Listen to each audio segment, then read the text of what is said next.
আসসালামু আলাইকুম। সংবাদে আপনাদের সবাইকে স্বাগতম জানাচ্ছি আমি নুসরাত। শুরুতেই সংবাদ শিরোনাম। ৫০ লাখ টাকা চাঁদা না পেয়ে ব্যবসায়ীর বাড়িতে। চট্টগ্রামের হাটহাজারীতে ৫০ লাখ টাকা চাঁদা না পাওয়ায় এক ব্যবসায়ীর বাড়িতে এলোপাথারি গুলি করে পালিয়েছে দুর্বৃত্তরা। ঘটনার সময় বাড়িতে কেউ না থাকায় কোনো হতাহতের ঘটনা ঘটেনি। এই গুলির ঘটনার একটি সিসিটিভি ফুটেজ এরই মধ্যে সামাজিক যোগাযোগ মাধ্যমে ছড়িয়ে পড়েছে। বিএনপির কেন্দ্রীয় নির্বাহী কমিটির সদস্য আসলাম চৌধুরী ও তার স্ত্রী নাজনীন মাওলা চৌধুরীর বিরুদ্ধে ঋণখেলাপির মামলায় গ্রেফতারি পরোয়ানা জারি করেছেন চট্টগ্রামের একটি অর্থঋণ আদালত। আজকে দুপুরে অর্থঋণ আদালত ১-এর বিচারক মোহাম্মদ হেলাল উদ্দিন শুনানি শেষে এই আদেশ দেন। ভারতের মাটিতে নিষিদ্ধ আওয়ামী লীগের রাজনৈতিক কার্যক্রমের বিষয়ে কড়া অবস্থান জানিয়েছে বাংলাদেশ সরকার। আজকে পররাষ্ট্র মন্ত্রণালয় এক বিবৃতিতে ভারতে থাকা আওয়ামী লীগের সব রাজনৈতিক অফিস বন্ধ করার আহ্বান জানিয়েছে। পদোন্নতি বঞ্চিত অবসরপ্রাপ্ত সরকারি কর্মকর্তাগণের আবেদনের দ্বিতীয় পর্যায়ের প্রতিবেদন প্রধান উপদেষ্টা অধ্যাপক মোহাম্মদ ইউনুসের কাছে জমা দিয়েছে পদোন্নতি বঞ্চিত অবসরপ্রাপ্ত কর্মকর্তাগণের আবেদন পর্যালোচনা কমিটি। সিলেটে সাদা পাথর লুটপাটের ঘটনার তদন্ত প্রতিবেদন জমা দিয়েছে জেলা প্রশাসনের তদন্ত কমিটি। আজকের প্রতিবেদনটি জেলা প্রশাসকের কার্যালয়ে দাখিল করা হয়েছে বলে জানিয়েছেন তদন্ত কমিটির প্রধান ও অতিরিক্ত জেলা প্রশাসক পদ্মাসন সিনহা। তবে প্রতিবেদনে কি বিষয় উঠে এসেছে তা জানাননি জেলা প্রশাসনের কোনো কর্মকর্তা। এতক্ষণ শুনছিলেন সংবাদ শিরোনাম, এখন বিস্তারিত। চট্টগ্রামের হাটহাজারীতে ৫০ লাখ টাকা চাঁদা না পাওয়ায় এক ব্যবসায়ীর বাড়িতে এলোপাথারি গুলি করে পালিয়েছে দুর্বৃত্তরা। ঘটনার সময় বাড়িতে কেউ না থাকায় কোনো হতাহতের ঘটনা ঘটেনি।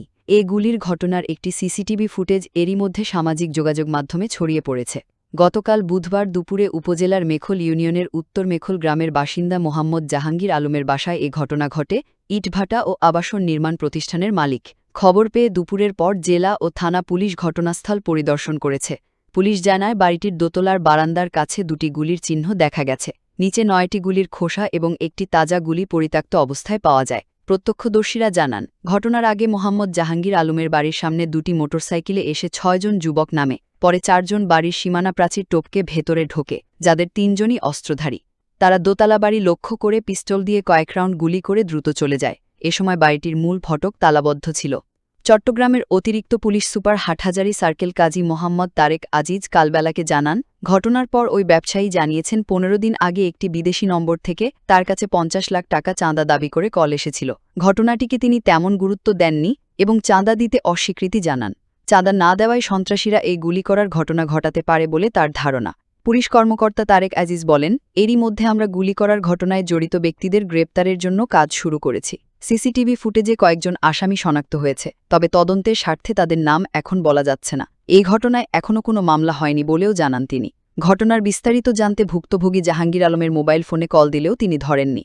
এদিকে সামাজিক যোগাযোগ মাধ্যমে ছড়িয়ে পড়া সিসিটিভি ফুটেজে দেখা যায়, ঘটনার সময় ৪ যুবক বাড়ির প্রধান ফটক দিয়ে ভেতরে ঢোকে। তাদের মধ্যে ৩ জনের হাতে ৩টি আগ্নেয়াস্ত্র। এক পর্যায়ে তারা বাড়ি লক্ষ্য করে কয়েক রাউন্ড গুলি ছোড়ে। পরে তারা দ্রুত ঘটনাস্থল ত্যাগ করে। সবার মুখ মাস্ক পরা অবস্থায় ছিল। কয়েকটি সূত্র বলেছে, ঘটনাটিতে বিদেশে পলাতক ৮ মার্ডার মামলায় আলোচিত সাজ্জাদ আলী খানের শিষ্যরা জড়িত থাকতে পারে।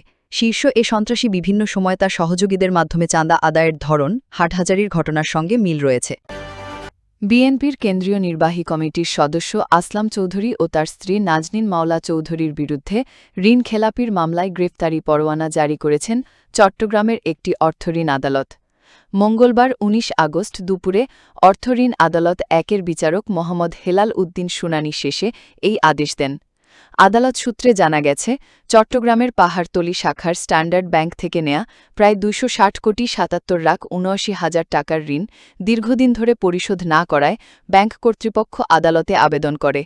ব্যাংকটি জানায়, খেলাপি ঋণের বিপরীতে বন্ধক রাখা সম্পদ নিলামে তুলেও বিক্রি করা সম্ভব হয়নি। এতে ঋণ আদায় ব্যর্থ হয়ে আসলাম চৌধুরী ও তার স্ত্রীর বিরুদ্ধে গ্রেফতারি পরোয়ানা চায় ব্যাংক। আদালত ব্যাংকের আবেদন আমলে নিয়ে গ্রেফতারি পরোয়ানা জারি করেন। উল্লেখ্য, আসলাম চৌধুরীর বিরুদ্ধে অতীতে ৭৬টি মামলা হয়েছিল। ২০১৬ সালের ১৫ মে ঢাকার খিলক্ষেত এলাকা থেকে তাকে গ্রেফতার করা হয়। পরদিন তাকে ফৌজদারি কার্যবিধির ৫৪ ধারায় গ্রেফতার দেখিয়ে রিমান্ডে নেওয়া হয়। পরে রাষ্ট্রদ্রোহের অভিযোগে তার বিরুদ্ধে গুলশান থানায় মামলা করা হয়।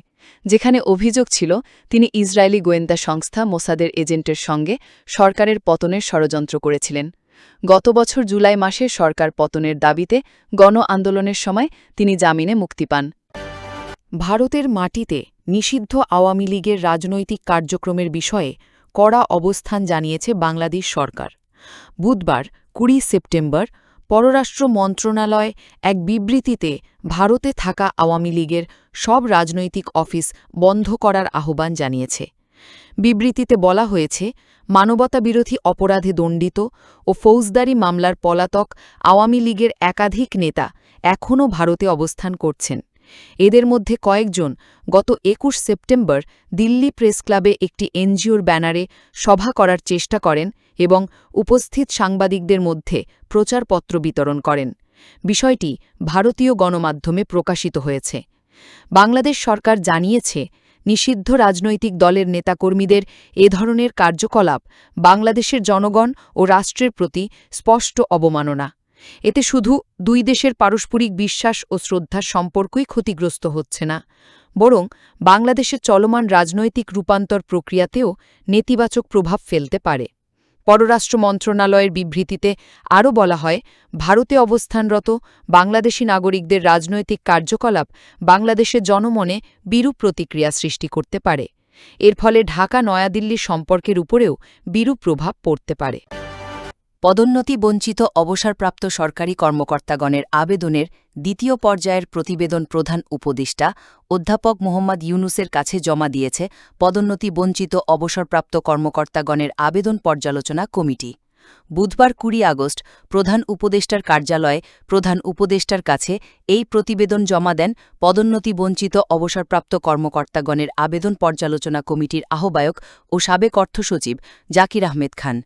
জনপ্রশাসন মন্ত্রণালয়ের আওতায় ২০০৯ সাল থেকে ২০২৪ সালের ৪ আগস্ট পর্যন্ত সময়কালে চাকরিতে বঞ্চনার শিকার এবং উল্লিখিত সময়কালের মধ্যে অবসরে যাওয়া কর্মকর্তাগণের আবেদন পর্যালোচনাপূর্বক সুপারিশ প্রণয়নের জন্য ২০২৪ সালের ১৬ সেপ্টেম্বর জাকির আহমেদ খানকে আহ্বায়ক করে মন্ত্রিপরিষদ বিভাগ, জনপ্রশাসন মন্ত্রণালয়, অর্থ মন্ত্রণালয়ের অর্থ বিভাগ এবং আইন ও বিচার বিষয়ক মন্ত্রণালয়ের আইন ও বিচার বিভাগের প্রতিনিধির সমন্বয়ে ৫ সদস্য বিশিষ্ট গঠিত কমিটি ২ ধাপে এই কার্যক্রম সম্পন্ন করেছে। কমিটি প্রথম ধাপে উপসচিব ও তদূর্ধ্ব পদে বঞ্চনার আবেদনসমূহ পর্যালোচনা করে ২০২৪ সালের ১০ ডিসেম্বর প্রধান উপদেষ্টার নিকট প্রতিবেদন দাখিল করে। দ্বিতীয় ধাপে প্রশাসন ক্যাডার ব্যতি রেখে অন্যান্য যেসব ক্যাডারে তৃতীয় গ্রেড বা তদূর্ধ্ব পদ রয়েছে, সেসব ক্যাডারের বঞ্চিত কর্মকর্তাগণের নিকট হতে আবেদন আহ্বান করা হয়। নির্ধারিত সময়ের মধ্যে ৩১৮টি আবেদন জমা পড়ে। তন্মধ্যে ৬৮টি আবেদন কমিটির আওতাবহির্ভূত এবং ৪০টি আবেদন তথ্যগতভাবে অসম্পূর্ণ হওয়ায় মোট ১০৮টি আবেদন বিবেচনা করা সম্ভব হয়নি। ফলে কমিটি কর্তৃক পর্যালোচনার যোগ্য আবেদন ছিল ২১০টি। এ সকল আবেদন যাচাই বাছাই করার জন্য কমিটি ১৪টি সভা করেছে। প্রত্যেক ক্যাডারের আবেদন বিবেচনার সময় কমিটির সভায় সংশ্লিষ্ট প্রশাসনিক মন্ত্রণালয়ের অতিরিক্ত সচিব পদমর্যাদার প্রতিনিধি উপস্থিত ছিলেন। প্রশাসনিক মন্ত্রণালয়ের লিখিত সুপারিশ, বৈঠকে উপস্থিত প্রতিনিধির মতামত এবং আনুষঙ্গিক বিষয়াদি গুরুত্বের সাথে বিবেচনা করা হয়েছে। পুঙ্খানুপুঙ্খ বিচার বিশ্লেষণের মাধ্যমে কমিটি সুপারিশ প্রণয়ন করেছে। গ্রেড ১ পদে ১২ জন, গ্রেড ২ পদে ৩২ জন এবং গ্রেড ৩ পদে ৩৪ জন কর্মকর্তা সহ মোট ৭৮ জন কর্মকর্তাকে ভূতাপেক্ষ পদোন্নতি প্রদান করা যেতে পারে মর্মে সুপারিশ করেছে পদোন্নতি বঞ্চিত অবসরপ্রাপ্ত কর্মকর্তাগণের আবেদন পর্যালোচনা কমিটি। পদোন্নতির জন্য সুপারিশকৃত তথ্য বিশ্লেষণে দেখা যায়, কমিটি ৬ জন কর্মকর্তাকে ৩ ধাপ, ১৭ জন কর্মকর্তাকে ২ ধাপ এবং ৫৫ জন কর্মকর্তাকে ১ ধাপ পদোন্নতির সুপারিশ করেছে। ১৩২ জন কর্মকর্তাকে কমিটি পদোন্নতির সুপারিশ করেনি। তাদেরকে কেন পদোন্নতির সুপারিশ করা হয়নি, প্রতিটি ক্ষেত্রে তার সুনির্দিষ্ট কারণ উল্লেখ করা হয়েছে প্রতিবেদনে। এ প্রেক্ষিতে পদোন্নতি বঞ্চিত অবসরপ্রাপ্ত কর্মকর্তাগণের আবেদন পর্যালোচনা কমিটির দ্বিতীয় পর্যায়ের প্রতিবেদন ২০২৫ প্রধান উপদেষ্টার সমীপে পেশ করা হয়। এ সময় প্রধান উপদেষ্টার মুখ্য সচিব সিরাজউদ্দিন মিয়া উপস্থিত ছিলেন। সিলেটে সাদাপাথর লুটপাটের ঘটনার তদন্ত প্রতিবেদন জমা দিয়েছে জেলা প্রশাসনের তদন্ত কমিটি। বুধবার ২০ আগস্ট প্রতিবেদনটি জেলা প্রশাসকের কার্যালয়ে দাখিল করা হয়েছে বলে জানিয়েছেন তদন্ত কমিটির প্রধান ও অতিরিক্ত জেলা প্রশাসক পদ্মা সন সিংহ। তবে প্রতিবেদনে কি কি বিষয় উঠে এসেছে তা জানাননি জেলা প্রশাসনের কোনো কর্মকর্তা। প্রতিবেদন জমা দেওয়ার আগেই জেলা প্রশাসকের কার্যালয় থেকে আনুষ্ঠানিক বিদায় নেন জেলা প্রশাসক ডিসি শের মোহাম্মদ মুরাদ। বুধবার বেলা 12টার দিকে জেলা প্রশাসক কার্যালয় ছাড়েন তিনি। এরপর প্রতিবেদন জমা দেওয়া হয় বলে জানা গেছে। আগামীকাল বৃহস্পতিবার নতুন জেলা প্রশাসক মোহাম্মদ সারওয়ার আলমের দায়িত্ব গ্রহণের কথা রয়েছে। কোম্পানীগঞ্জ উপজেলার ভোলাগঞ্জে সাদা পাথর লুট নিয়ে ব্যাপক সমালোচনার মুখে গত 12 অগস্ট 3 সদস্যের তদন্ত কমিটি গঠন করেন সিলেটের জেলা প্রশাসক শের মোহাম্মদ মুরাদ। এই কমিটিকে 3 দিনের মধ্যে প্রতিবেদন জমা দিতে বলা হয়েছিল। কমিটির প্রধান অতিরিক্ত জেলা প্রশাসক উন্নয়ন ও মানব সম্পদ ব্যবস্থাপনা পদ্মাসুন সিংহ। 2 সদস্য হলেন কোম্পানীগঞ্জের ইউএনও আজিজুন নাহার ও পরিবেশ অধিদপ্তরের সহকারী পরিচালক আফজালুল ইসলাম।